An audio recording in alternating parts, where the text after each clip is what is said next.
नमस्कार दोस्तों, मैं हूं बेनाम और आप सुन रहे हैं हॉरर कहानी, वो भी मेरी जुबानी। नमस्कार दोस्तों, मेरा नाम भानु है और मैं महाराष्ट्र के एक छोटे से गांव का रहने वाला हूं। लेकिन घर में सभी लोग मुझे डुग्गू के नाम से जानते हैं, क्योंकि बचपन से ही मेरी माँ मुझे प्यार से डुग्गू कहकर बुलाती थी। तो इसी वजह से मुझे मेरे घर के और मेरे अड़ोस पड़ोस के सभी लोग डुग्गू के नाम से ही बुलाने लगे थे। तो इस कहानी में भी आप लोगों को मेरा नाम भानु की जगह डुग्गू ही सुनने को मिलेगा। आज मैं आप लोगों के लिए जो कहानी लेकर आया हूं वो आज से लगभग 20 साल पहले की है, क्योंकि आज मेरी उम्र लगभग 27 साल हो चुकी है और मेरे साथ वो डरावनी घटना जब मेरी उम्र लगभग 7 साल की थी उस दौरान हुई थी। अब इतनी कम उम्र में इतनी भयानक घटना होने की वजह से उस वक्त मेरे ऊपर क्या बीती थी इसको तो सिर्फ मैं ही समझ सकता हूं। लेकिन आप लोगों को भी इस कहानी को पूरा सुनने पर अंदाजा होगा कि आखिर मैंने इतनी कम उम्र में उन सब चीजों का सामना कैसे किया था। दरअसल इस कहानी को सुनने वाले जितने भी लोग किसी गांव से बिलोंग करते हैं या फिर किसी छोटी सिटी से बिलोंग करते हैं, तो उन लोगों ने एक चीज के बारे में जरूर सुना होगा और वो चीज है उतारा। अब उतारा किस चीज का होता है और ये किस चीज के लिए दिया जाता है, इसके बारे में आप लोगों को इस कहानी में आगे चलकर पता चलने वाला है। लेकिन मैं बेसिक फैक्ट के तौर पर आप लोगों को यहां पर सिर्फ इतना बता देता हूं कि उतारा एक तंत्र मंत्र की क्रिया है जिसको झाड़ फूंक के दौरान काम में लिया जाता है। गांव में ऐसा माना जाता है कि अगर किसी के ऊपर किसी बुरी आत्मा का साया या फिर किसी के द्वारा काला जादू किया गया है तो उन सब चीजों को दूर करने के लिए उस इंसान के ऊपर से उतारा दिया जाता है। अब ये किस तरीके से दिया जाता है और किस प्रकार से किसी इंसान के ऊपर से उतारे को उतारा जाता है, ये आप लोग अभी थोड़ी ही देर में इस कहानी में जानने वाले हैं। लेकिन आज की ये सारी कहानी इस उतारे के अगल बगल में ही घूमने वाली है, क्योंकि सिर्फ इस एक उतारा नाम के टोटके की वजह से ही इतनी छोटी उम्र में मेरे साथ वो भयानक घटना हुई थी। अब मैं एक बार फिर से वही बात कहूंगा कि अगर कोई किसी गांव देहात से ये कहानी सुन रहा है तो उसने भी अपने बचपन में ये चीज जरूर की होगी कि जब हम लोग बचपन में कहीं खेलने जाते थे तो हम लोगों को किसी पेड़ के नीचे या फिर किसी सुनसान जगह पर रखी हुई बहुत सी ऐसी चीजें दिखाई दे जाती थीं जिन चीजों को हमें किसी भी हालत में अपने हाथ से छूना नहीं चाहिए था। लेकिन फिर भी हम लोग बचपने के चलते या फिर वो चीज क्या है ये जानने की इच्छा के चलते कहीं ना कहीं वैसी चीजों को छू ही देते थे। और शायद कभी कभार तो उन चीजों को टच करने की वजह से या फिर उन चीजों को उठाकर अपने साथ अपने घर पर लाने की वजह से भी आप में से बहुत से लोगों के साथ कई बार कुछ छोटा मोटा वाक्य जरूर हुआ होगा। लेकिन मेरे साथ जो हुआ था वो कोई छोटा मोटा वाक्य नहीं था, बल्कि वो एक बहुत ही बड़ी डरावनी घटना बन गई थी। दरअसल एक बार की बात है, हम लोगों की दिसंबर के महीने में स्कूल की सर्दियों की छुट्टियां पड़ी हुई थी और उन सर्दियों की छुट्टियों में मैं मेरे दोस्तों के साथ हमारे गांव के बगल में ही जो पहाड़ी के पास में छोटा सा मैदान था वहां पर खेलने के लिए जाता था, क्योंकि हमारे गांव के साथ साथ अगल बगल के जितने भी गांव थे वहां के सभी बच्चे उसी जगह पर खेलने के लिए आते थे। लेकिन हम सभी के घर वालों के द्वारा हम लोगों को एक चीज के लिए साफ साफ मना किया जाता था। और जब भी हम लोग अपने घर वालों से ये कहकर निकलते थे कि हम लोग पहाड़ी के बगल में खेलने जा रहे हैं, तो हर बार मेरी माँ घर से निकलते वक्त मुझे एक बात जरूर कहती थी कि भूल से भी उस पहाड़ी के पीछे जाने की गलती मत करना। मेरी माँ की ये बात सुनकर मैं हर बार उसको ये कहकर निकल जाता था कि ठीक है माँ, मैं उस तरफ नहीं जाऊंगा। लेकिन एक दिन वो चीज मेरे दिमाग में नहीं रहती है और मैं एक ऐसी गलती कर बैठता हूँ जो शायद मुझे नहीं करनी चाहिए थी।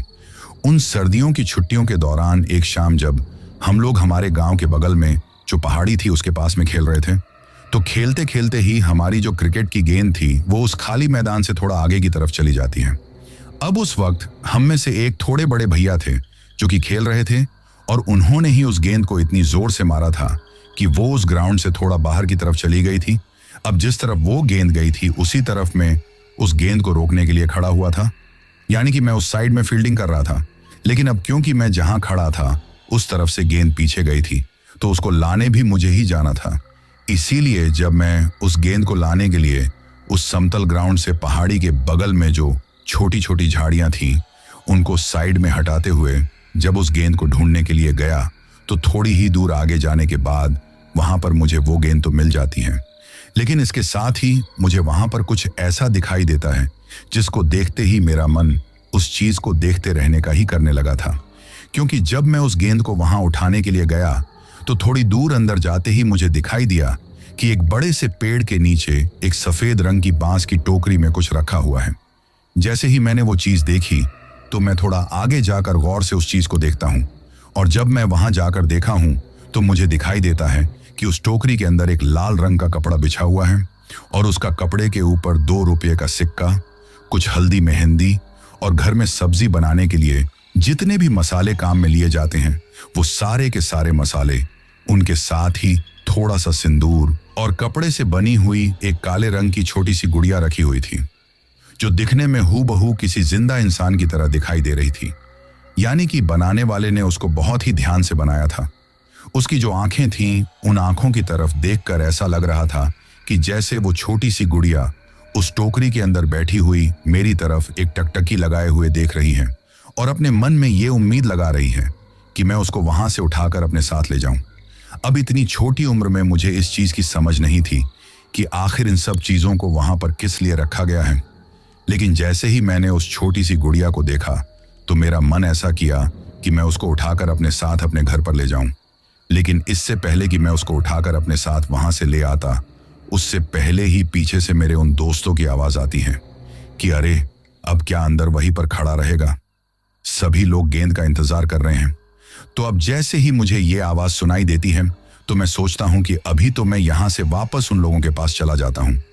लेकिन जैसे ही शाम के वक्त हम सभी लोग खेलने के बाद घर पर चले जाएंगे तो मैं कुछ ना कुछ बहाना बनाकर वापस इस जगह पर आऊंगा और इस गुड़िया को उठाकर अपने साथ ले जाऊंगा। ये बात सोचकर उस वक्त तो मैं वहां से वापस लौट जाता हूं और लगभग 1 से 1.5 घंटा खेलने के बाद जैसे ही हल्का फुल्का अंधेरा होता है तो मैं और मेरे सारे दोस्त हर रोज की तरह अपने अपने घर की तरफ लौट जाते हैं। लेकिन आज जब मैं अपने घर पर लौट रहा था तो मेरे मन में बार बार उस गुड़िया का ख्याल आ रहा था, लेकिन इसके साथ ही मैं अपने दिमाग में ये भी तिगड़म लगा रहा था कि मैं किस तरीके से अपनी माँ को बहाना बनाकर कुछ देर के लिए इस तरफ आकर उस गुड़िया को उठाकर लेकर जा सकता हूँ। क्योंकि एक बार खेलने के बाद घर पर जाने पर मेरी माँ किसी भी हाल में मुझे अपने घर से बाहर नहीं निकलने देती थी, क्योंकि मैं उनका इकलौता बेटा था, जिसके चलते वो मेरा खुद से भी ज्यादा ध्यान रखती थी। भले ही शाम के वक्त वो मुझे थोड़ी देर खेलने के लिए भेज देती थी, लेकिन इस दौरान भी अगर मैं थोड़ा सा भी कभी घर पहुंचने में लेट हो जाता था तो वो मेरे ऊपर काफी ज्यादा गुस्सा किया करती थी। लेकिन मैं ये चीज जानता था कि उनका ये गुस्सा मेरे लिए उनके प्यार की वजह से ही है। पर आज जैसे ही मैं घर पर पहुंचा तो घर पर पहुंचकर कुछ देर पढ़ाई करने का नाटक करके मैं अपनी माँ से कहता हूँ कि अरे माँ, मैं जरा संदीप के घर होकर आता हूँ। तो मेरे ऐसा कहते ही मेरी माँ मुझसे पूछती हैं कि भला आज तुझे संदीप के घर क्या काम है, और वो भी इस वक्त। तो मैं उनसे कहता हूँ कि अरे नहीं, ऐसी कोई खास बात नहीं है, लेकिन मुझे थोड़ा सा पढ़ाई में कुछ समझ में नहीं आ रहा है और कल स्कूल में मेरा टेस्ट लगने वाला है, तो इसीलिए मैं संदीप से उसकी होमवर्क की हुई एक नोटबुक लेने जा रहा हूँ, क्योंकि उसमें वो सारी चीजें लिखी हुई हैं जो कल मेरे टेस्ट में आने वाली हैं। अगर आज रात उसकी नोटबुक लाकर मैंने उस चीज की पढ़ाई नहीं की तो कल स्कूल में कम नंबर आने पर टीचर मुझे मारेगी। अब मेरे मुंह से ये बात सुनकर मेरी माँ को लगा कि शायद अपना बच्चा पढ़ाई में काफी ज्यादा ध्यान लगा रहा है, तो इस वजह से वो मुझे संदीप के घर जाने की इजाजत दे देती है। लेकिन मैं तो ये बात अच्छी तरीके से जानता था कि मुझे किसी भी हाल में संदीप के घर नहीं, बल्कि पहाड़ी के बगल में वो जो जंगल नुमा इलाका था उसके अंदर जाकर उस गुड़िया को उठाकर लाना है, और वो भी इतना जल्दी कि जितना वक्त संदीप के घर जाकर आने में लगता है उतने ही वक्त में मुझे वो गुड़िया उठाकर लानी थी। लेकिन उस तरफ पहाड़ी के बगल में उस जंगल के अंदर जाने के लिए तो संदीप के घर जाने से भी ज्यादा वक्त चाहिए था। इसीलिए जैसे ही मैं अपने घर से निकला तो मैं थोड़ा तेज तेज चलना शुरू कर देता हूँ,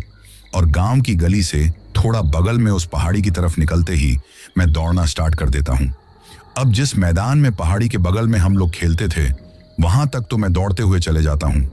लेकिन दिन ढलने के बाद जो अंधेरा हो चुका था उस अंधेरे में अब उस जंगल नुमा इलाके को देखते ही मेरी हिम्मत जवाब दे देती है। क्योंकि उस वक्त मुझे अंधेरे से काफी ज्यादा डर लगता था। रात के वक्त भी जब मैं अपनी माँ के साथ सोता था तो मैं किसी भी हाल में उनको कमरे की लाइट बंद नहीं करने देता था और सोते वक्त भी अपना एक हाथ उनके सीने के ऊपर रखकर ही सोता था। तो अब ऐसे में जो लड़का अंधेरे से इतना ज्यादा डरता था वो भला अंधेरे से डूबे हुए उस जंगल के अंदर अकेला कैसे जा सकता था। लेकिन उस वक्त पता नहीं, शायद कोई ऐसी चीज थी जो मुझे बार बार इस चीज के लिए मजबूर कर रही थी कि मैं उस जंगल के अंदर जाकर उस गुड़िया को वहां से उठा लाऊं। मेरा मन मुझे बार बार कह रहा था कि मैं फटाक से जाकर उस गुड़िया को वहां से उठा लूंगा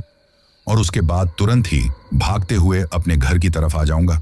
इसीलिए मैं किसी तरीके से थोड़ी बहुत हिम्मत करके धीरे धीरे अंधेरे में अपनी आंखों को फाड़ते हुए उस जंगली इलाके में जो छोटी छोटी झाड़ियां थीं उनको साइड में करते हुए उस पेड़ की तरफ जाने लगता हूं। अब वो जो पेड़ था वो काफी दूर से ही बड़े ही साफ तरीके से दिखाई देता था, क्योंकि उस पहाड़ी के बगल में वो एकमात्र ऐसा पेड़ था जिसकी शुरुआत से ही आगे वो जंगलनुमा इलाका शुरू होता था। जिस जगह पर और जिस पेड़ के नीचे वो सारी चीजें रखी हुई थी वो जगह तो जंगल की सिर्फ एक छोटी सी शुरुआत थी। उसके आगे घना जंगल था जहां पर दिन के वक्त बड़े लोग भी जाने से डरते थे, क्योंकि ऐसा माना जाता था कि वहां पर जंगली जानवर रहते हैं। लेकिन मुझे तो जिस जगह तक जाना था वहां पर जंगली जानवरों का कोई खतरा नहीं था। इसीलिए मैं चुपचाप दबे पांव धीरे धीरे अंधेरे में उस पेड़ के नीचे पहुंच चुका था। अब उस वक्त तक ऐसा भी नहीं था कि बिल्कुल रात की तरह ही वहां पर घुप अंधेरा था, बल्कि अब भी डूबते हुए सूरज की हल्की फुल्की रोशनी उस पेड़ की पत्तियों से होते हुए वहां पर गिर रही थी। लेकिन मुझे इस बात का अच्छी तरीके से अंदाजा था कि अगर मैं ज्यादा देर तक यहां पर रुका तो थोड़ी ही देर में यहां पर बिल्कुल अंधेरा हो जाएगा और उसके बाद यहां से निकलना मेरे लिए बहुत ही ज्यादा मुश्किल हो जाएगा। इसी वजह से मैं तुरंत ही जैसे ही उस पेड़ के नीचे पहुंचा तो उस टोकरी के अंदर से दूर से ही लपक कर उस काले कपड़े से बनी हुई गुड़िया को उठा लेता हूं। लेकिन जैसे ही मैंने उस गुड़िया को उस टोकरी के अंदर से उठाया तो मुझे ऐसा एहसास हुआ कि जैसे मेरे बिल्कुल पीठ के पीछे कोई खड़ा है। एक पल के लिए तो मुझे लगा कि कहीं मेरी माँ ही मुझको ढूंढते हुए यहां तक तो नहीं आ गई। अगर सच में वो यहां तक आ गई है तो फिर आज मेरी खैर नहीं। लेकिन जैसे ही मैंने डरते डरते पीछे की तरफ पलट कर देखा तो मुझे वहां पर कोई भी दिखाई नहीं दिया। पर उस वक्त तक मेरे डर का स्तर इतना ज्यादा बढ़ चुका था कि अब मैं एक पल के लिए भी वहां पर नहीं रुकना चाहता था। इसी वजह से मैं दबे पांव जल्दी जल्दी वहां से वापस गांव की तरफ निकलने की कोशिश करता हूं। जिस वक्त मैं वहां से लौट रहा था उस वक्त मेरे कदमों की वजह से नीचे उस जंगली इलाके में जो छोटी छोटी घास उगी हुई थी उस घास में चलते वक्त एक सरसर की आवाज आ रही थी, जो कि मेरे चलने की वजह से ही मुझे सुनाई दे रही थी। लेकिन उस वक्त मुझे ऐसा महसूस हुआ कि जैसे मेरे साथ साथ मेरे पीछे और कोई दूसरा शख्स भी चल रहा है, क्योंकि उस वक्त मुझे सिर्फ किसी एक इंसान के चलने की आवाज सुनाई नहीं दे रही थी, बल्कि मुझे ऐसा लग रहा था कि जैसे मेरे साथ साथ कोई दूसरा इंसान भी चल रहा है। लेकिन जब भी मैं पीछे की तरफ पलट कर देखता तो मुझे वहां पर कोई भी दिखाई नहीं देता। और इसके साथ ही उस वक्त मुझे ऐसा भी लग रहा था कि कोई कहीं से किसी पेड़ के पीछे से छुपकर भी मेरे को देख रहा है। जब काफी देर तक मुझे ये एहसास होने लगा तो जिस तरफ से मुझे किसी के देखने का एहसास हो रहा था मैं उस तरफ अपनी गर्दन को घुमाकर देखता हूँ,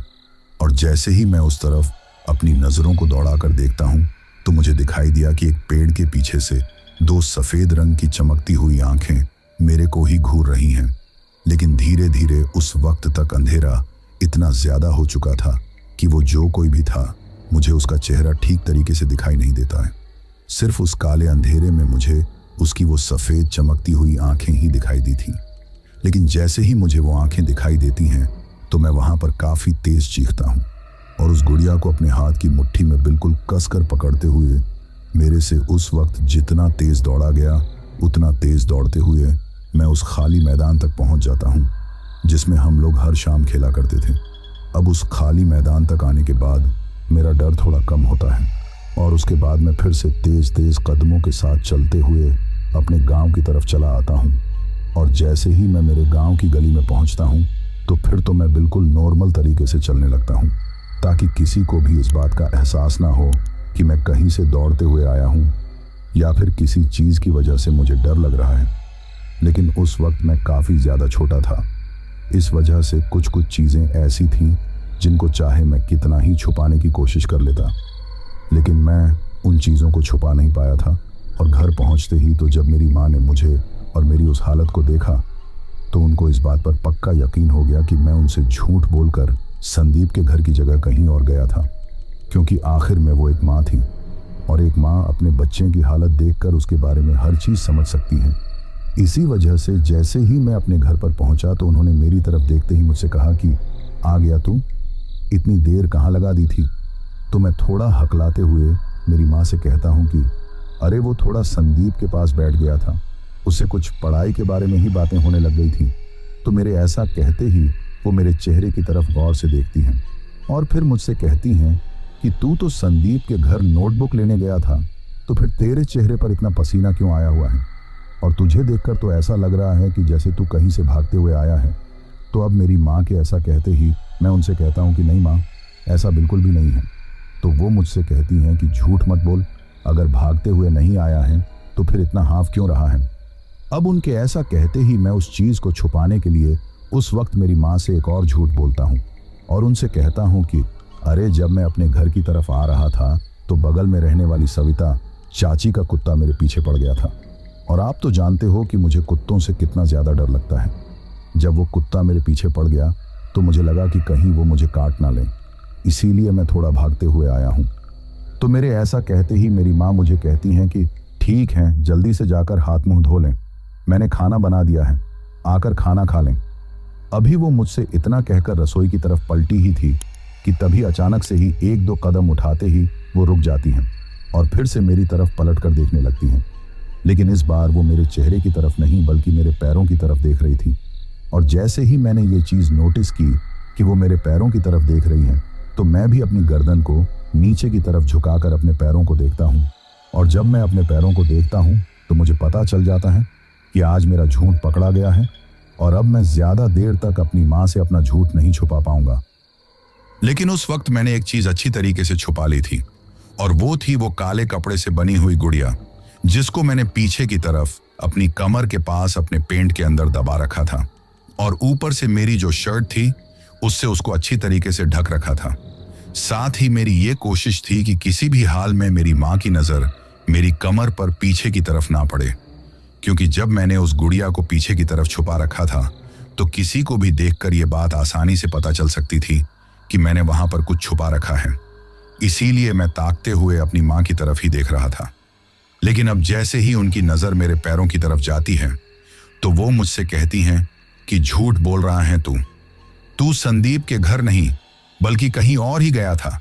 क्योंकि तेरे पैरों पर यह जो मिट्टी लगी हुई है, ये मिट्टी तो पहाड़ी के बगल वाली मिट्टी है। तू इस वक्त पहाड़ी के पास क्या लेने गया था। मुझसे इतना कहकर जैसे ही वो गुस्से में मुझे मारने के लिए मेरी तरफ आती है, मैं उनसे कहता हूं कि माँ, मुझे मारो मत, मैंने आपसे कोई झूठ नहीं बोला है। जिस वक्त मैं संदीप के घर गया था तो मैं सिर्फ संदीप के घर जाने का ही आपसे कहकर गया था, लेकिन जब मैं संदीप के घर गया तो वो अपने घर से निकलकर कहीं जा रहा था। लेकिन जाते वक्त जब मैंने उसको देखा तो मैं पीछे से उसको आवाज लगाता हूं और उससे कहता हूं कि अरे संदीप कहाँ जा रहा है। तो मेरे को देखते ही वो मुझसे कहता है कि अरे यार, तू भी मेरे साथ चल। जब हम लोग पहाड़ी के बगल में खेल रहे थे तो वहां पर मेरा कुछ सामान छूट गया था, उसको अभी की अभी वहां से लेकर आना बहुत जरूरी है, क्योंकि अगर रात को बारिश आ गई और वो चीज बारिश में भीग गई तो वो पूरी तरीके से खराब हो जाएगी। इसी वजह से मैं संदीप के साथ उस पहाड़ी के बगल में गया था, लेकिन हम लोग ज्यादा आगे तक नहीं गए थे, बल्कि हमारा वो खेलने का जो मैदान था वहीं तक जाकर उस चीज को उठाकर वापस आ गए थे। अब मैंने ये बात अपनी माँ से इतनी भोली शक्ल बनाकर कही थी कि उनको तुरंत ही मेरी इस बात पर यकीन हो जाता है। लेकिन इसके साथ ही वो मेरे ऊपर थोड़ा सा गुस्सा करते हुए कहती हैं कि आज के बाद शाम के वक्त कहीं नहीं जाएगा, और अगर किसी से कुछ सामान भी लेकर आना हो तो दिन में ही याद करके ले आया कर। साथ ही शाम के वक्त चाहे तुझे कोई कहीं पर भी अपने साथ चलने के लिए कहे, लेकिन मुझसे पूछे बगैर तू कहीं नहीं जाएगा। उनके ऐसा कहने पर मैं अपने मुंह से बिना कुछ आवाज किए हाँ में अपना सिर हिला लेता हूं। अब जब मेरी माँ मुझको इतना डरा हुआ और इतनी भोली शक्ल बनाए हुए देखती हैं तो फिर उनको भी मेरी वो हालत देखकर हंसी आ जाती है, और वो मुझसे कहती हैं कि चल, इतना ज्यादा डरने की जरूरत नहीं है, जल्दी से जाकर हाथ मुंह धो लें। आज मैंने तेरे लिए तेरी मनपसंद का खाना बनाया है। मुझसे ये बात कहकर वो रसोई के अंदर चली जाती है और मैं भी दबे पांव अपने कमरे के अंदर चला जाता हूँ। अब यहाँ पर मैं आप लोगों को बता देता हूँ कि रात के वक्त भले ही मैं अपनी माँ के साथ उनके कमरे में सोता था, लेकिन मेरा पढ़ाई करने का कमरा अलग था और उसी कमरे में मेरा सारा सामान रहता था। पर रात को पढ़ाई करने के बाद सोने के लिए मैं अपनी माँ के पास ही उनके कमरे में जाता था और शुरू से ही हम दोनों माँ बेटे एक साथ ही सोते थे, क्योंकि मेरे जो पापा थे वो उस वक्त आर्मी में थे, जिसके चलते उनका तो घर पर साल में यही कोई 2 से 3 बार आना होता था। तो ऐसे में घर पर सिर्फ मैं और मेरी माँ अकेले ही रहा करते थे, क्योंकि मेरी माँ ने मुझे ऐसा बताया था कि मेरे पैदा होने से पहले ही मेरे दादा दादी किसी बीमारी के चलते गुजर चुके थे और मेरे पापा के कोई दूसरा भाई भी नहीं था। तो ऐसे में हमारी वो एक छोटी सी प्यारी सी सिंगल फैमिली ही थी, लेकिन मेरी उस एक हरकत की वजह से अब हमारी वो छोटी सी प्यारी सी सिंगल फैमिली के ऊपर क्या क्या मुसीबतें आने वाली थीं, इस बात का उस वक्त मुझे जरा भी अंदाजा नहीं था। अब उस दिन जैसे ही मेरी माँ मुझसे ये बात कहकर रसोई के अंदर जाती है, तो मैं दौड़ते हुए सबसे पहले अपने उस पढ़ाई करने वाले कमरे के अंदर आता हूँ और वहां पर उस गुड़िया को एक टेबल के ऊपर रख देता हूँ और फिर हाथ मुंह धोने के लिए हमारे घर के अंदर पीछे की तरफ जो नल लगा हुआ था वहां पर चला जाता हूँ। अभी मैं पीछे की तरफ हाथ मुंह धो ही रहा था कि तभी अचानक से ही मुझे हमारे घर के अंदर से सोनम की आवाज सुनाई देती है। अब ये सोनम नाम सुनकर आप लोग सोच रहे होंगे कि कहानी में ये नया किरदार कौन आ गया है। तो मैं आप लोगों को यहाँ पर बता दूं कि सोनम हमारे बगल में रहने वाले छगन चाचा की लड़की थी और उस वक्त वो घर पर आकर मेरी मम्मी से कुछ कह रही थी। अब जैसे ही मैंने सोनम की आवाज सुनी तो मैं भी हाथ मुंह धोकर घर के आंगन से होते हुए रसोई की तरफ ही जाता हूँ, जहां पर वो मेरी माँ को खड़े खड़े कुछ कह रही थी। वहां जाकर मैं भी उन दोनों की उस बातचीत में दखल डालते हुए मेरी माँ से पूछता हूँ कि क्या हुआ माँ, सोनम दीदी इतना परेशान क्यों दिख रही हैं? तो मेरे ऐसा कहते ही मेरी माँ मुझे कहती हैं कि तू जल्दी से स्वेटर पहनकर आ जा, क्योंकि हम लोगों को अभी की अभी सविता काकी के घर पर चलना है। उनकी तबीयत कुछ ठीक नहीं है। अब सोनम की तरह ही ये सविता काकी का नाम सुनकर भी आप लोग सोच रहे होंगे कि अब ये एक और कहानी में नया किरदार कौन है। तो इसके बारे में भी मैं आप लोगों को बता देता हूं कि सविता काकी हमारे पड़ोस में ही रहने वाली एक औरत थी, लेकिन उनकी भी एक दुख भरी कहानी थी और वो कहानी ये थी कि शादी को लगभग 20 साल गुजर जाने के बावजूद भी अब तक उनका कोई बच्चा नहीं हुआ था। साथ ही उनके घर में हमारी तरह ही कोई दूसरा ऐसा परिवार यानी कि कोई दूसरी ऐसी औरत भी नहीं थी जिसको बच्चा हो। तो ऐसे में शादी के इतने साल गुजर जाने के बावजूद भी अब तक उनके घर का आंगन बिल्कुल सुना सुना रहता था, जिसमें अब तक भी किसी भी बच्चे की किलकारी नहीं गूंजी थी। तो इसी चीज के चलते जब हम लोग कभी कभार हमारे मोहल्ले के अंदर उस गली में खेलते रहते थे, तो सविता काकी अपने घर की मुंडेर पर बैठी बैठी बड़े ही गौर से हम बच्चों को खेलता हुआ देखकर खुश होती रहती थी। और खास तौर पर उनको मेरे से तो बहुत ज्यादा लगाव था, क्योंकि वो मेरी माँ की सहेली थी। इस वजह से मेरी माँ का और उनका एक दूसरे के घर पर आना जाना लगा रहता था,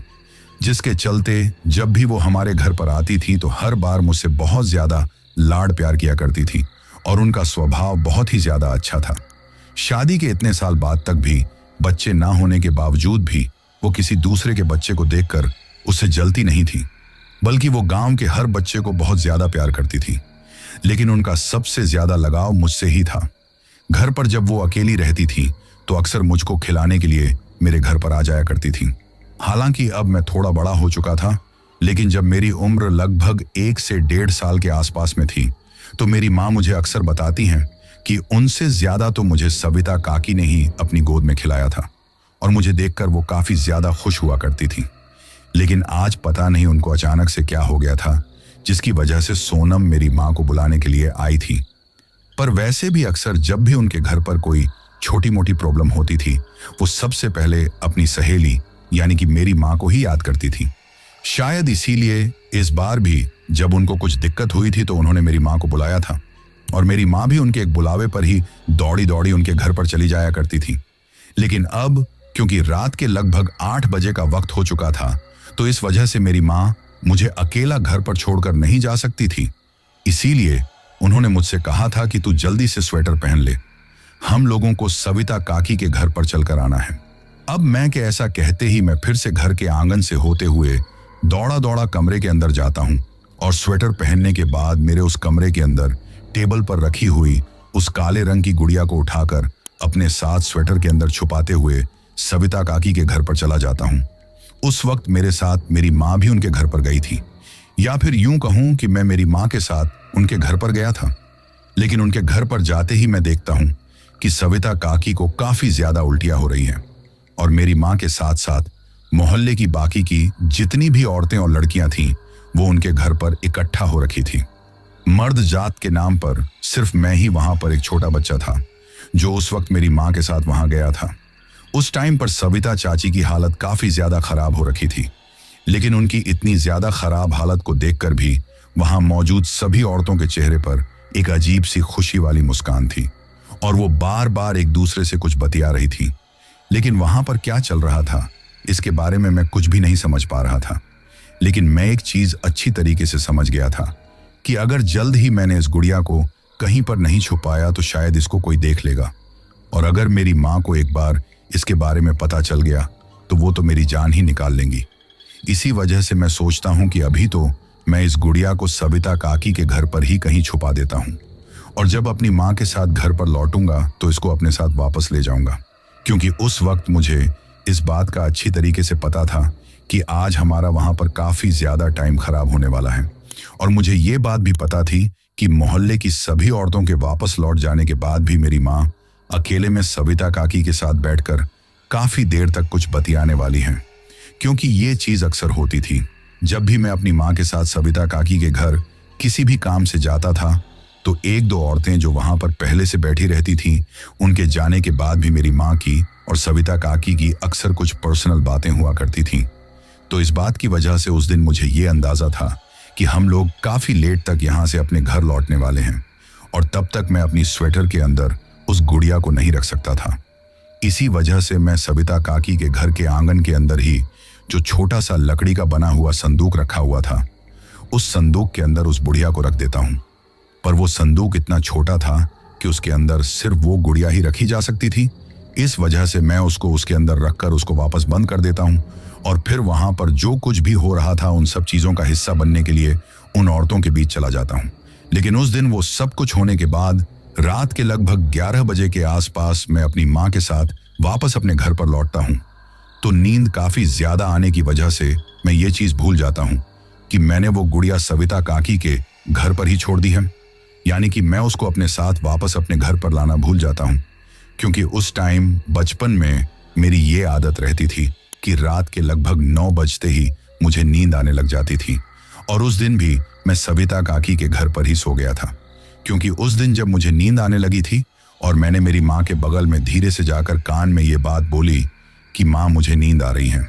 तो वो मुझसे कहती हैं कि तू सविता काकी के कमरे के अंदर जो दूसरा बिस्तर लगा हुआ है उसके ऊपर सो जा, जब मैं घर पर जाऊंगी तो तुझे उठा लूंगी। अब माँ के ऐसा कहते ही मैं वहां पर सो जाता हूँ। लेकिन उस दिन पता नहीं खाना ना खाने के बावजूद भी मुझे इतनी तेज नींद क्यों आ रही थी। उस वक्त तक तो मैंने अपने घर पर खाना खाया ही नहीं था। मेरी माँ ने मुझसे ये कहा ही था कि मैंने तेरी मनपसंद का खाना बनाया है, तू जल्दी से हाथ मुंह धोकर आ जा। लेकिन जब मैं हाथ मुंह धोकर आया तब तक तो सोनम दीदी घर पर आई हुई थी, और उसके बाद हम लोग सब चीजों को वहीं पर छोड़कर तुरंत ही सविता काकी के घर पर आ गए थे। लेकिन फिर भी उस दिन मुझे वहां पर नींद आ जाती है। अब रात के लगभग 11 बजे के आसपास मेरी माँ मुझे वहां से उठाती हैं और मैं नींद में ही चलते हुए अपने घर पर आ जाता हूँ।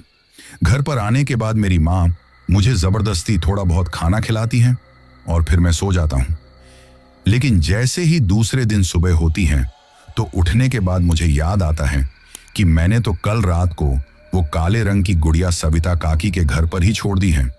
तो अब मैं किसी भी हाल में कुछ बहाना बनाकर सविता काकी के घर पर जाकर उनके घर के आंगन के अंदर जिस छोटी सी लकड़ी के संदूक के अंदर मैंने वो गुड़िया रखी थी उसको वहां से निकालना चाहता था। इसीलिए दूसरे दिन जब मैं अपनी माँ से शाम के वक्त उस पहाड़ी के बगल में खेलने का कहकर अपने घर से निकलता हूँ, तो मैं वहां खेलने जाने से पहले सविता काकी के घर पर जाता हूँ। लेकिन जैसे ही मैं उनके घर के दरवाजे के पास पहुंचता हूँ तो मुझे दिखाई देता है कि उस दिन उनके घर का जो बड़ा सा दरवाजा था वो बंद पड़ा हुआ था। उस बंद दरवाजे को देखकर एक पल के लिए तो मुझे लगा कि शायद सविता काकी कहीं गई हुई हैं और वो घर पर नहीं है। लेकिन फिर मैंने गौर से जब देखा तो मुझे दिखाई दिया कि वो दरवाजा पूरी तरीके से बंद नहीं था। उस चीज को देखकर जैसे ही मैं अपने हाथ से उसको थोड़ा सा धक्का लगाता हूं तो वो धीरे धीरे खुलने लगता है। अब जैसे ही वो दरवाजा खुला तो मैं दरवाजे के खुलने के बाद हर रोज की तरह बड़े ही नॉर्मल तरीके से उनके घर के अंदर जाने लगता हूं। लेकिन आज जब मैं उनके घर के अंदर जा रहा था तो मुझे कुछ अजीब सा महसूस हो रहा था। उस घर के अंदर एक अजीब सा अंधेरा छाया हुआ था। बाकी के दिनों उस घर के अंदर जाने पर जो फीलिंग आती थी, उस दिन मुझे वो फीलिंग नहीं आ रही थी। इसके साथ ही मैं यहाँ पर आप लोगों को बता देता हूँ कि सविता काकी का जो घर था वो एक बहुत ही बड़ा और पुराने जमाने के टाइप का बना हुआ घर था, जिसमें सबसे पहले तो बड़ा सा दरवाजा आता था जहां पर एक छोटा सा होल के टाइप का कुछ बना हुआ था, और उसके बाद से उनके घर का आंगन शुरू होता था और फिर आगे जाकर उनके रहने के कमरे बने हुए थे। लेकिन आज जैसे ही मैं उस दरवाजे को खोलकर उस छोटे से होल से होते हुए उनके घर के आंगन में गया तो पूरे घर में सविता काकी मुझे कहीं पर भी दिखाई नहीं देती हैं। लेकिन जब मैं उनके घर के आंगन के अंदर जिस जगह पर कल वो संदूक रखा हुआ था उस जगह पर अपनी नजरें दौड़ाता हूं तो मुझे दिखाई देता है कि अब वो संदूक वहां से गायब है। यानी कि शायद सविता काकी ने वो संदूक उठाकर कहीं पर रख दिया था, क्योंकि आंगन के अंदर जिस जगह पर वो छोटा सा संदूक दीवार के पास में रखा हुआ था वो जगह अब बिल्कुल खाली थी। ये चीज देखकर मैं सोचता हूं कि मैं थोड़ा सा भोला बनते हुए सविता काकी की गोद में जाकर बैठूंगा और उसके बाद उनसे पूछूंगा कि उन्होंने वो संदूक कहाँ रख दिया है, क्योंकि उस संदूक के अंदर मैंने कल रात को अपनी खेलने वाली गुड़िया रखी थी और अब मुझे वो गुड़िया चाहिए। यही बात सोचकर मैं थोड़ी सी भोली भाली आवाज निकालते हुए वहां उनके घर के आंगन के अंदर खड़ा खड़ा ही उन्हें आवाज लगाता हूं कि सविता काकी, अरे सविता काकी कहाँ हो आप। अब इसी तरह मैंने वहां खड़े होकर बहुत बार उनको आवाज लगाई, लेकिन उन्होंने पलटकर मुझे मेरी आवाज का कोई भी जवाब नहीं दिया। जब काफी देर तक आवाज लगाने के बाद भी उनका कोई जवाब नहीं आया तो मैंने सोचा कि कहीं वो सच में ही तो बाहर नहीं गई हुई हैं। हो सकता है शायद जाते वक्त वो ठीक तरीके से दरवाजे को बंद करना भूल गई हो। यही बात सोचकर अब मैं वहां से वापस पीछे की तरफ पलटकर उनके घर से निकलने ही वाला था। लेकिन जैसे ही मैं उनके घर के आंगन को पार करके दरवाजे के पास में बने हुए उस पुराने जमाने वाले होल के पास पहुंचा तो मुझे पीछे की तरफ से सविता काकी की आवाज सुनाई देती है। वो मुझसे कहती हैं कि अरे डुग्गू बेटा, मुझसे बिना मिले ही चले जाओगे। अब जैसे ही मैंने सविता काकी की ये आवाज सुनी तो मैं अचानक से पीछे की तरफ पलट कर देखता हूं, लेकिन इस बार मुझे उनकी आवाज कुछ बदली बदली सी लगी थी। ऐसा लगा था कि जैसे उनकी आवाज में एक अजीब सा भारीपन हो। उनकी आवाज जो कि हर बार मुझे काफी सुरीली लगती थी, इस बार वो मुझे मेरे कानों में थोड़ी सी चुभती हुई महसूस हो रही थी। ऐसा लग रहा था कि जैसे शायद उनका गला थोड़ा खराब है। पर अब जैसे ही मैंने उनकी वो आवाज सुनी और जब मैंने पीछे की तरफ पलटकर देखा तो इस बार मुझे सविता काकी के चेहरे के हाव भाव कुछ अलग ही नजर आ रहे थे। ऐसा लग रहा था कि जैसे वो मुझे प्यार भरी नजरों से नहीं बल्कि किन्हीं और ही नजरों से देख रही हैं। लेकिन उस वक्त उनके स्वभाव में ये बदलाव क्यों आया था ये मैं समझ नहीं पा रहा था। लेकिन तभी मैं उनसे कहता हूं कि अरे काकी, वो कल रात को जब मैं आपके घर पर आया था तो मेरा एक खिलौना आपके घर पर रह गया था, तो मैंने सोचा कि अब जाकर काकी से ले आता हूं। मेरे ऐसा कहते ही सविता काकी मुझसे एक अजीब सी गुर्राती हुई आवाज में कहती हैं कि वो खिलौना तुझे कभी भी वापस नहीं मिलेगा, क्योंकि उस खिलौने को तो मैंने अपने पास रख लिया है। अब जैसे ही मैंने उनके मुंह से ये बात सुनी तो मैं मन ही मन सोचता हूं कि भला सविता काकी को किसी खिलौने की क्या जरूरत है। वो मेरी तरह कोई छोटी बच्ची थोड़ी है जो उनको खिलौने की जरूरत है। लेकिन अब जैसे ही उन्होंने मुझसे ये बात कही तो मैं उनसे कहता हूं कि दे दो ना काकी, मैं तो बड़ी मुश्किल से उसको कहीं से उठाकर लेकर आया था और अब उसको आपने रख लिया। तो मेरे ऐसा कहते ही वो मुझसे कहती हैं कि ठीक है, मैं तुझे तेरा वो खिलौना लौटा दूंगी, लेकिन कुछ दिनों बाद, अभी तो कुछ दिनों तक उसको मेरे पास ही रहने दें। मेरे से ये बात कहते कहते वो अपने घर के आंगन से चलते हुए मेरे पास आ जाती हैं और फिर मेरा एक हाथ पकड़कर मुझसे कहती हैं कि चल अंदर चल, आज मैं तुझे कुछ दिखाती हूं। अब जैसे ही वो मेरा हाथ पकड़कर मुझे अंदर लेकर गई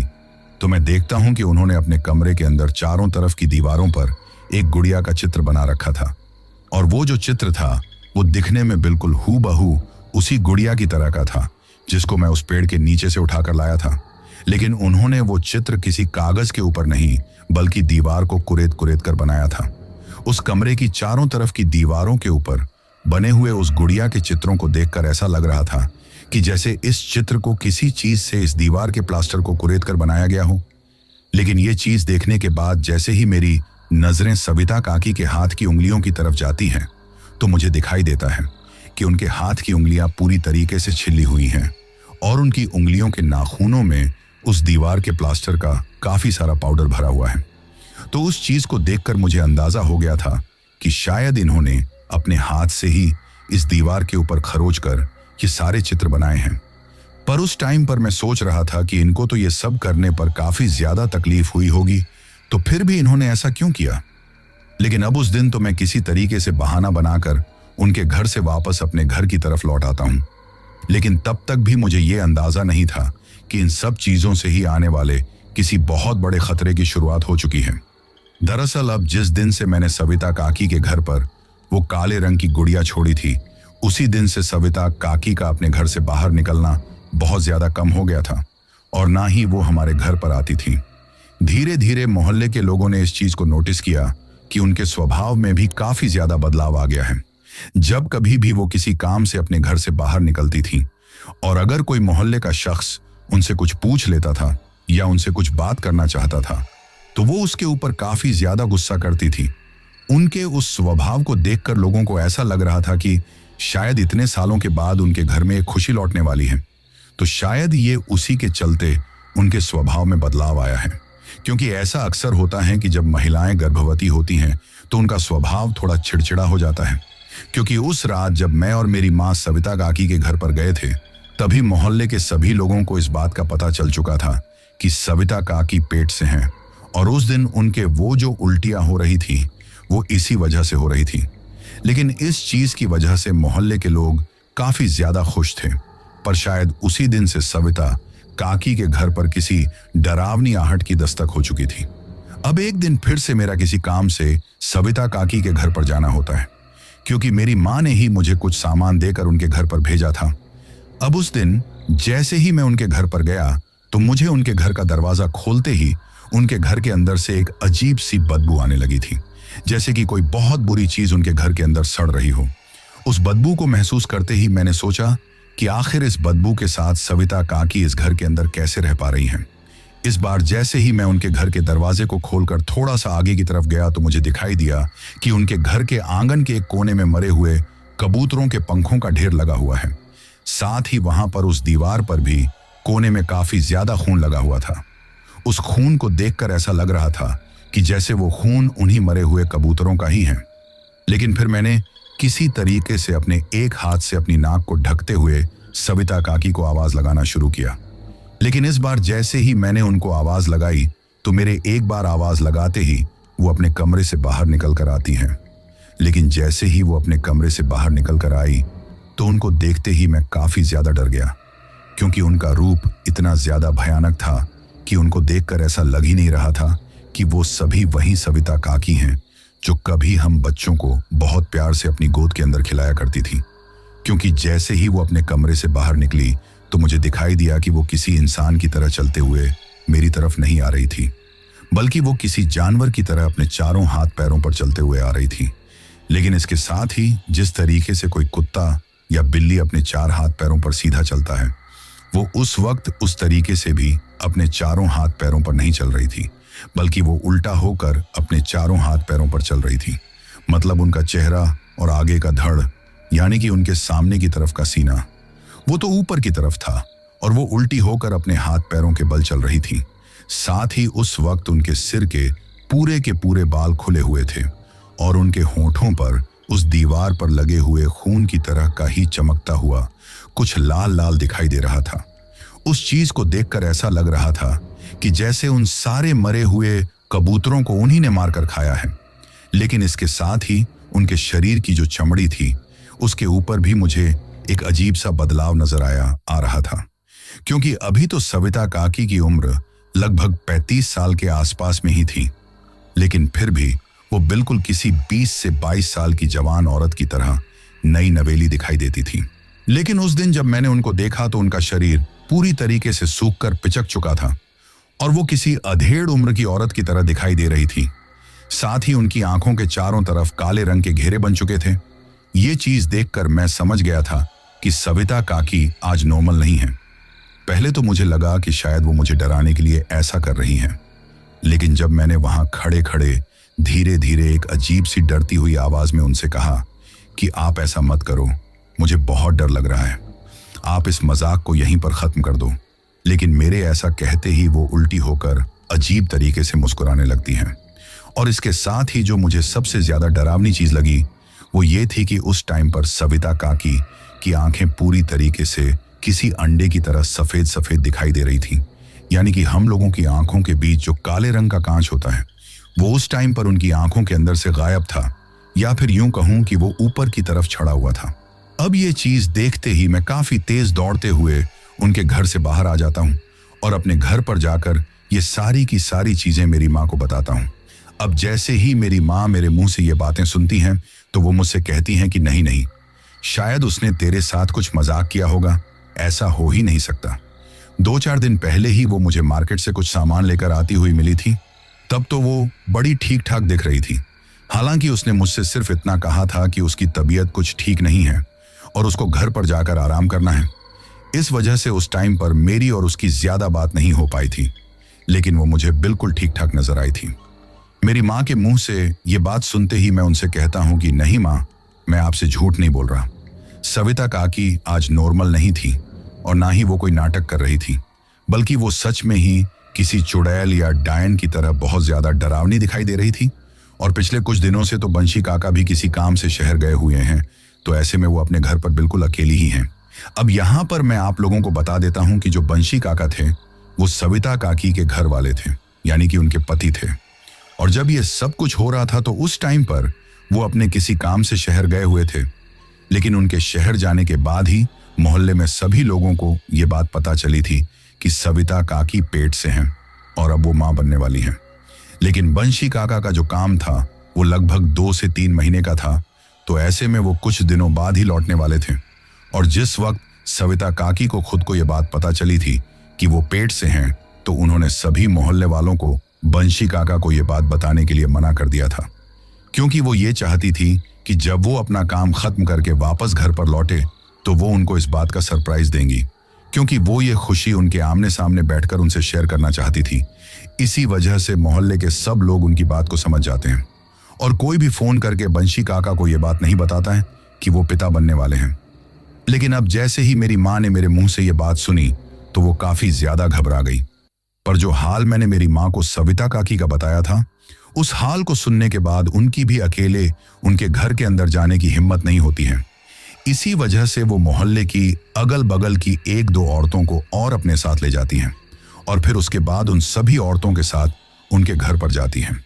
अब जैसे ही वो उनके घर पर गई तो वो देखती हैं कि सविता काकी अपने घर के आंगन के बिल्कुल बीचों बीच, यानी कि उनके घर का जो खुला हुआ आंगन था उसके बीच में एक रस्सी के बल किसी चमगादड़ की तरह उल्टे पैरों से लटकी हुई हैं। और जिस वक्त वो लटकी हुई थी उस वक्त उनको इस बात का भी होश नहीं था कि उल्टे लटकने की वजह से उनकी पूरी की पूरी साड़ी नीचे की तरफ आई हुई है और नीचे की तरफ का उनका जो शरीर का हिस्सा था वो बिल्कुल बिना कपड़ों के साफ साफ दूसरे लोगों को दिखाई दे रहा है। पर वो तो उस वक्त अच्छा हुआ कि उनको मेरी मम्मी ने और मोहल्ले की बाकी की औरतों ने ही सबसे पहले इस हालत में देखा था। इस वजह से वो दूर से ही एक कपड़ा उठाकर उनके शरीर के ऊपर डाल देती हैं। लेकिन जब उन्होंने किसी तरह से मशक्कत करके उनको नीचे उतारा तो उनकी हालत देखकर सभी लोगों को यह बात समझ में आ गई थी कि सविता काकी के ऊपर किसी डरावनी चीज का साया है और वो इस वक्त अपने वश में नहीं है। इसके साथ ही सभी लोगों को यह लग रहा था कि ये चीज उनके साथ इस वजह से हुई है कि क्योंकि वो पेट से हैं और हो सकता है ऐसी हालत में वो किसी गलत टाइम पर अपने घर से निकल गई और कोई भटकती हुई रूह उनके साथ उनके शरीर के ऊपर हावी होकर उनके घर के अंदर आ गई है। लेकिन शायद जो असल वजह थी वो अब तक भी किसी को पता नहीं थी।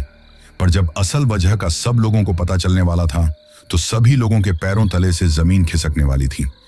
अब जिस दिन यह घटना हुई थी, उस दिन के लगभग 1 हफ्ते बाद से ही हमारे मोहल्ले में रहने वाले रामलाल ताऊजी के बाड़े में से एक एक करके उनकी बकरियां गायब होने लगी थीं। लेकिन मोहल्ले में किसी को भी इस बात का पता नहीं चल रहा था कि आखिर उनके बाड़े से उनकी बकरियों को गायब कौन कर रहा है। पर एक दिन जब मैं अपने घर पर खेल रहा था तो मेरी माँ मुझसे कहती हैं कि चल डुग्गू सविता काकी के घर पर चलकर आते हैं। उनका हालचाल पूछे हुए काफी दिन हो चुके हैं, तो मैं जरा देख कर आती हूँ कि कहीं उनकी तबीयत में कोई खराबी तो नहीं है। ऐसे नाजुक टाइम पर गर्भवती औरत को संभालना बहुत जरूरी होता है। तू जब मेरे पेट में था तो सविता काकी मेरा बहुत ज्यादा ध्यान रखती थी, तो ऐसे में आज हमारा भी फर्ज बनता है कि हम लोग ऐसे टाइम पर उनका ध्यान रखें। और ऊपर से बंशी काका भी घर पर नहीं है, तो ऐसे में तो हम लोगों को सविता काकी का बहुत ज्यादा ध्यान रखने की जरूरत है। अब उस दिन इसी तरह की बातें करते हुए मैं और मेरी माँ सविता काकी के घर पर जाते हैं। इस बार भी जब हम लोग उनके घर पर गए तो उनके घर में घुसते ही मुझे वही भयानक बदबू आने लगती है। लेकिन इस बार वो बदबू सिर्फ मुझे नहीं बल्कि मेरे साथ साथ मेरी माँ को भी महसूस हो रही थी। इसी वजह से उस घर के अंदर घुसते ही वो भी मेरे साथ साथ नाक चढ़ाने लगती हैं और मेरी तरफ इशारा करके मुझसे पूछती हैं कि आखिर ये बदबू किस चीज की आ रही है। लेकिन क्योंकि मुझे भी इस बात का पता नहीं था, इस वजह से मैं उन्हें कुछ भी नहीं बता पाता हूँ। हालांकि मेरे दिमाग में ये था कि जब मैं पिछली बार आया था तो मैंने इस घर के अंदर आंगन के कोने में मरे हुए कबूतरों के पंखों का लगा हुआ ढेर देखा था, जिसको देखकर मुझे ये अंदाजा हो गया था कि हो ना हो ये बदबू जरूर उन मरे हुए कबूतरों के मल मांस की ही आ रही है। लेकिन इस बार जब हम लोग उनके घर के अंदर गए तो इस बार हमें उनके घर के अंदर सिर्फ मरे हुए कबूतर ही नहीं बल्कि बहुत सारे जानवरों की हड्डियां भी पड़ी हुई दिखाई दी। और उनके घर का जो आंगन था वो किसी बूचड़ खाने की तरह बना हुआ था। फर्श पर चारों तरफ खून ही खून बिखरा हुआ था और हर तरफ जानवरों की हड्डियां और उनके शरीर की खोल पड़ी हुई थी, यानी कि उनके शरीर के अंदर का मांस निकालने के बाद उनके ऊपर की जो चमड़ी बच गई थी वो जगह जगह पर उस घर के आंगन में इधर उधर पड़ी हुई थी। इस चीज को देखकर मेरे साथ साथ मेरी माँ भी काफी ज्यादा डर जाती है, क्योंकि ऐसा भयानक दृश्य मैंने और मेरी माँ ने अपनी जिंदगी में पहले कभी भी नहीं देखा था। लेकिन तभी हमें उस घर के अंदर एक कमरे में से किसी चीज को अजीब तरीके से चबा चबा कर खाने की आवाज आती है। जैसे ही इस बार हमें वो आवाज आती है तो हम लोग देखते हैं कि उस कमरे के अंदर और कोई नहीं बल्कि सविता काकी ही बैठी हुई है। लेकिन उस वक्त उनकी पीठ हमारी तरफ थी और चेहरा दीवार की तरफ था। लेकिन तभी जब मेरी माँ उन्हें आवाज लगाकर कहती हैं कि अरे सविता, तू वहां इस तरीके से क्यों बैठी हुई है और ये तेरे घर का क्या हाल हो रखा है? इतने कटे फटे जानवर कहां से आ गए तेरे घर में? अभी मेरी माँ ने सविता काकी से इतना कहा ही था कि तभी अचानक से ही वो एक झटके के साथ पलटकर मेरी माँ की तरफ देखती हैं। लेकिन जैसे ही वो मेरी माँ की तरफ देखती हैं तो उनके चेहरे का हाल और उस वक्त जो चीज वो कर रही थी उसको देखकर मेरी माँ के मुंह से एक चीख निकल जाती है और वो इतनी ज्यादा घबरा जाती हैं कि वो उसी वक्त मेरा हाथ पकड़कर मुझे उस घर के बाहर भगाने के लिए कहती हैं और मेरे साथ साथ खुद भी भागने लगती हैं। क्योंकि जब सविता काकी ने हमारी तरफ पलटकर देखा तो हमें दिखाई दिया कि उस वक्त वो एक आधे कटे हुए जानवर के शरीर से उसके मांस को अपने मुंह से निकाल निकाल कर कच्चा ही चबा रही हैं, जिसकी वजह से उनके पूरे चेहरे पर खून लगा हुआ था। और इस बार भी उनकी आंखें बिल्कुल वैसे ही थीं जैसी पिछली बार मुझे दिखाई दी थी। लेकिन इतना सब कुछ मांस वगैरह खाने के बावजूद भी उनका शरीर पूरी तरीके से सूख कर काटा हो गया था। पर इससे पहले कि हम लोग इससे आगे कुछ भी पूछ या समझ पाते, हमें वो नज़ारा दिखाई देते ही हम भागते हुए उनके घर से बाहर आ जाते हैं। लेकिन फिर उनके घर से बाहर आने के बाद मेरी माँ जोर जोर से चिल्लाकर सभी मोहल्ले वालों को इकट्ठा करती हैं और उनसे कहने लगती हैं कि सविता के ऊपर तो किसी डायन का साया है। वो अपने ही घर के अंदर जानवरों को मार मार कर खा रही हैं और इतने दिनों से रामलाल ताऊजी की जो बकरियां गायब हो रही थीं, उन सभी बकरियों की कटी फटी टांगे उसके घर के अंदर पड़ी हुई हैं। अब ये बात सुनते ही सभी के सभी मोहल्ले वाले उसके घर के अंदर जाते हैं। लेकिन इस बार जैसे ही फिर से मैं और मेरी माँ बाकी के मोहल्ले के लोगों के साथ उनके घर के अंदर गए तो तब तक सविता काकी उस कमरे से घर के आंगन में आ चुकी थी। लेकिन उस टाइम वो वहां पर आंगन के अंदर बड़े ही अजीब तरीके से बैठी हुई थी। साथ ही उनके हाथ में बकरी की कटी हुई एक टांग भी थी, जिसको वो हम लोगों की तरफ देखकर गुर्राते हुए चबा चबा कर खा रही थी। अब जैसे ही सभी लोगों ने ये चीज देखी तो सब लोग डर के मारे भागकर एक बार फिर से उनके घर से बाहर चले जाते हैं, और जो मोहल्ले के बड़े बुजुर्ग लोग थे वो उसी वक्त काकी के घर के दरवाजे को बंद करके बाहर से ताला लगा देते हैं, क्योंकि सब लोगों का ऐसा मानना था कि ये सब कुछ सविता काकी अपने मन से नहीं कर रही हैं, बल्कि उनके शरीर के द्वारा कोई उनसे ये सब चीजें करवा रहा है। लेकिन फिर इन्हीं सब चीजों का पता लगाने के लिए हमारे गांव के बगल में जो महर्षि रहते थे उनको बुलाया जाता है। दरअसल यहाँ पर मैं आप लोगों को बता देता हूँ कि हमारे गांव के एक तरफ तो वो पहाड़ी थी जिसके पास में उस खाली ग्राउंड में हम लोग खेला करते थे, और एक तरफ एक बड़ा सा काली माता का मंदिर था जिसके अंदर वो महर्षि रहा करते थे। और उन महर्षि के बारे में ऐसा माना जाता था कि उनके पास कई ऐसी अपार विद्याएं और शक्तियां थीं जिनके द्वारा वो बहुत से लोगों की ऐसी बीमारियों का इलाज करते हैं जिनका शायद किसी अस्पताल में भी कोई इलाज नहीं हो पाता था। लेकिन जब वो वहां पर आए और उन्होंने सविता काकी के घर की वो हालत देखी तो वो भी उस हालत को देखकर चौंक गए थे,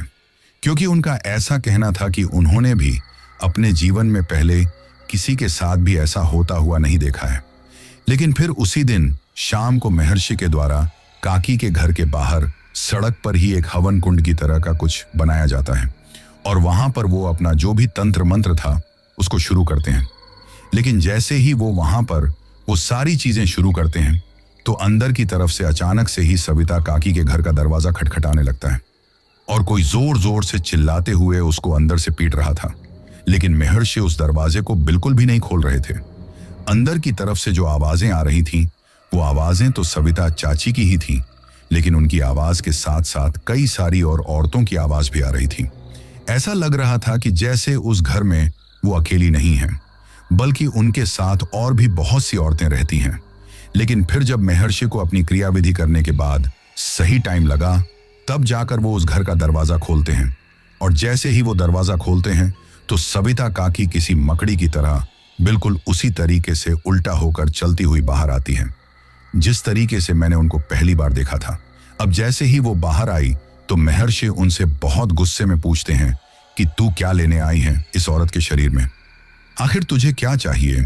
तो सविता काकी की आवाज के साथ साथ उनके मुंह के अंदर से एक अलग सी आवाज निकलती है। उस वक्त जब वो बोल रही थी तो उनकी उस आवाज को सुनकर ऐसा लग रहा था कि जैसे उनके साथ साथ वहां पर और भी कोई दूसरी औरत बोल रही है। उस आवाज को सुनकर हम सभी लोग दंग रह गए थे। लेकिन तभी वो कहती हैं कि मैं यहां आई नहीं हूं बल्कि मुझे लाया गया है, और मैं यहां से तभी जाऊंगी जब जो चीज मैं चाहती हूं वो मुझे मिल जाए। साथ ही जो इंसान मुझे उठाकर लाया था वही मुझे वापस छोड़कर आएगा। लेकिन ये बात कहने के बाद वो आगे की जो भी बात थी वो एक अजीब सी भाषा में बोलने लगी थी। मेरे साथ साथ बाकी के जितने भी मोहल्ले के और गांव के लोग थे उनमें किसी को भी वो भाषा समझ में नहीं आ रही थी, लेकिन शायद महर्षि को वो सब कुछ समझ में आ रहा था जो वो उस अजीब सी भाषा में बोल रही थी। लेकिन वो सब कुछ बोलने के बाद एक झटके के साथ जैसे ही सविता काकी बेहोश होकर वहां पर गिरी तो महर्षि मेरी तरफ गुस्से से देखते हैं और मुझसे कहते हैं कि तू उस पहाड़ी के बगल से उस पेड़ के नीचे से क्या उठाकर लाया था। अब जैसे ही मैंने महर्षि के मुंह से ये बात सुनी तो मेरी फटकर हाथ में आ गई थी, क्योंकि मैंने सोचा कि आखिर इनको इस बात का कैसे पता चला कि मैं उस पेड़ के नीचे से कुछ उठाकर लाया था। लेकिन अब क्योंकि बचने का कोई रास्ता नहीं था तो इस बार मैं झूठ बोलना ठीक नहीं समझता हूं, और जो कुछ भी हुआ था वो सारी बात सबके सामने सच सच बता देता हूं। लेकिन मेरे सच बताते ही इससे पहले कि वो महर्षि और कुछ पूछते उससे पहले ही मेरे गाल पर मेरी मम्मी के हाथ का एक जोरदार छांटा आकर लगता है, जिसकी वजह से मैं वहीं पर शर्म के मारे अपनी आंखों को नीचे झुका लेता हूं, क्योंकि अब इतने गांव वालों के सामने मैं किसी बच्चे की तरह रो भी नहीं सकता था। हालांकि उस वक्त रोना तो मुझे बहुत ज्यादा आ रहा था, लेकिन मैंने अपने आप पर कंट्रोल रखा। तभी महर्षि फिर से अपनी तंत्र विद्या के द्वारा वहां पर एक काले कपड़े की गुड़िया बनाते हैं और बेहोश पड़ी हुई सविता काकी के ऊपर से 21 बार उतारते हैं, यानी कि उनके चारों तरफ उस गुड़िया को घुमाते हैं, और फिर एक टोकरी के अंदर उसको रखकर मुझसे कहते हैं कि तू अभी के अभी रामलाल ताऊ जी के बाड़े में जा और वहां से एक छोटा सा बकरी का बच्चा अपने साथ ले, और जिस भी जगह से तू उस गुड़िया को उठाकर लाया था, उसी जगह पर इस गुड़िया को और उस बकरी के बच्चे को छोड़कर आ। लेकिन मैं ये चीज करने के लिए उनको साफ साफ मना कर देता हूं, क्योंकि मैं जानता था कि अगर मैं वहां फिर से गया तो इस बार मैं जिंदा नहीं बचूंगा, क्योंकि जो कुछ भी हो रहा था वो धीरे धीरे मुझे समझ में आ गया था। लेकिन फिर महर्षि ने कहा कि तुझे डरने की जरूरत नहीं है, हम सभी गांव वाले तेरे साथ चलेंगे, लेकिन हम लोग तेरे साथ सिर्फ उस खेलने वाले मैदान तक ही चल सकते हैं, आगे तुझे अकेले ही जाना होगा। अब जब ये चीजें हो रही थीं तो उस टाइम पर शाम के लगभग 6 बजे का वक्त हो रहा था, और जब तक हम लोग गांव के बगल में उस मैदान के पास पहुंचे तो धीरे धीरे अब उसी दिन की तरह अंधेरा हो गया था जिस दिन मैं उस गुड़िया को वहां से उठाकर लाया था। लेकिन फिर महर्षि ने मुझे फिर से वो टोकरी देते हुए कहा कि जाओ और इसे चुपचाप वहां पर रख कर आओ, लेकिन इस बात का ध्यान रखना कि पीछे की तरफ जब तुम मुड़ोगे तो तुम्हें तुम्हारे जानने वालों में से किसी की भी आवाज सुनाई दे सकती है, लेकिन तुम्हें पलटकर बिल्कुल भी नहीं देखना है, चाहे तुम्हें किसी की भी आवाज सुनाई क्यों ना दे। अब उस टाइम पर मेरी माँ और मोहल्ले के बाकी के लोग भी उनके साथ में ही थे, लेकिन अब वहां से मुझे अकेले ही आगे जाना था। हालांकि मेरी माँ मुझे जाने नहीं देना चाहती थी, पर सविता काकी की भलाई के लिए वो ये चीज करने के लिए तैयार हो गई थी, क्योंकि महर्षि ने उन्हें ये वचन दिया था कि उनके रहते मुझे कुछ भी नहीं होगा। अब मैं डरते डरते उस खेल के मैदान से उस बड़े से पेड़ की तरफ जाने लगता हूं, जो कि उस जंगल नुमा इलाके के अंदर था। वो पेड़ उस खेल के मैदान से लगभग आधा किलोमीटर अंदर था, लेकिन फिर भी मैं डरते डरते उस पेड़ के पास जाता हूं। लेकिन उस दिन मुझे दिखाई देता है कि वो पेड़ बिल्कुल शांत है और वहां पर बिल्कुल सन्नाटा पसरा हुआ है। पर जैसे ही मैं उस टोकरी को और उस बकरी के बच्चे को वहां छोड़ता हूं तो वो बकरी का बच्चा फिर से मेरे साथ वापस मेरे पीछे पीछे ही आने लगता है। पर मैंने फिर से दोबारा से उसको उस बड़े से पेड़ के नीचे छोड़ा, और जैसे ही 3-4 कदम वापस पीछे की तरफ मुड़कर चलने लगा तो अचानक से ही मुझे उस बकरी के बच्चे की काफी तेज चिल्लाने की आवाज सुनाई देती है। उस आवाज को सुनकर ऐसा लगा कि जैसे किसी ने किसी बहुत ही धारदार चीज से उसकी गर्दन ही उड़ा दी है। लेकिन फिर इस चीज की आवाज आने के साथ साथ कुछ ही देर बाद मुझे मेरे पीछे से बिल्कुल वैसा ही एहसास होने लगता है जैसा एहसास मुझे उस दिन हुआ था। उस वक्त मुझे ऐसा लगा कि जैसे कोई मेरे पीछे पीछे चल रहा है, और तभी मुझे मेरे पीछे से सविता काकी की आवाज सुनाई देती है कि डुग्गू, तू मुझे यही छोड़कर जा रहा है? देख, मैं तेरी सविता काकी हूं जो तेरे से इतना लाड़ प्यार करती थी, और आज तू मुझे मरने के लिए यहां छोड़कर कैसे जा सकता है? अगर मैं यहां पर कैद होकर रह गई तो फिर तेरे साथ खेलेगा कौन, और तू रसमलाई खाने के लिए किसके घर पर जाएगा? लेकिन उस आवाज को सुनने के दौरान मैं समझ गया था कि जैसा महर्षि ने मुझसे कहा था ये चीज बिल्कुल वैसे ही हो रही है, पर मुझे पीछे की तरफ पलटकर बिल्कुल भी नहीं देखना है। उस दौरान जब मैं आगे आगे चलते जा रहा था तो मुझे ऐसा लग रहा था कि जैसे जो कोई भी मेरे पीछे चल रहा है वो अभी की अभी मेरी गर्दन पकड़कर मुझे यहीं पर खत्म कर देगा। लेकिन वैसा बिल्कुल भी नहीं हुआ, और मैं चुपचाप उस जंगल नुमा इलाके से बाहर आ गया। मेरे वहां से बाहर आते ही मेरी माँ ने दौड़कर मुझे गले लगा लिया, और उसके बाद हम लोग घर पर आ गए थे। लेकिन जब ये चीज हुई तो उसके लगभग 1 हफ्ते बाद धीरे धीरे सविता काकी की तबीयत ठीक होने लगी थी। लेकिन अफसोस की बात यह थी कि इन सब चीजों के बीच उनके पेट में जो बच्चा था उसको उन्होंने को दिया था, और इन्हीं सब चीजों के साथ साथ उनकी ताउम्र मां बनने की ख्वाहिश भी हमेशा हमेशा के लिए अधूरी रह गई थी। लेकिन फिर जब मेरी उम्र थोड़ी बड़ी हुई तब मुझे ये बात पता चली कि उस दिन महर्षि ने मुझसे जो करवाया था वो एक उतारा था जो कि सविता काकी के ऊपर से उतारा गया था, और मैंने वो जो गुड़िया उठाई थी वो भी किसी तरह के उतारे में से ही उठाई थी जिसको कोई और वहां पर रख कर गया था, यानी कि किसी और के ऊपर कोई भटकती हुई आत्मा का साया था जिसको उस इंसान के ऊपर से उतार कर उस गुड़िया के अंदर उस पेड़ के नीचे रखा गया था, जिसको मैं वहां से उठाकर ले आया था। लेकिन मेरे से गलती ये हुई कि जिस दिन मैं उसको वहां से उठाकर लेकर आया उसी रात मैं उसको सविता काकी के घर पर भूल गया और वो चीज उनके ऊपर हावी हो गई। तो दोस्तों, ये थी हमारी आज की कहानी। कहानी आपको कैसी लगी ये आप मुझे कमेंट बॉक्स में कमेंट करके जरूर बताना। दोस्तों, आने वाले कुछ ही दिनों में फिर से सभी लोगों के नाम लेना स्टार्ट कर दिया जाएगा। अभी कुछ कारणों के चलते मैं ऐसा नहीं कर सकता। साथ ही अगर अभी तक भी आप लोगों ने चैनल को सब्सक्राइब नहीं किया है तो जल्दी से चैनल को सब्सक्राइब कर लो, क्योंकि आपका ये छोटा सा सहयोग मेरे लिए बहुत ज्यादा मायने रखता है।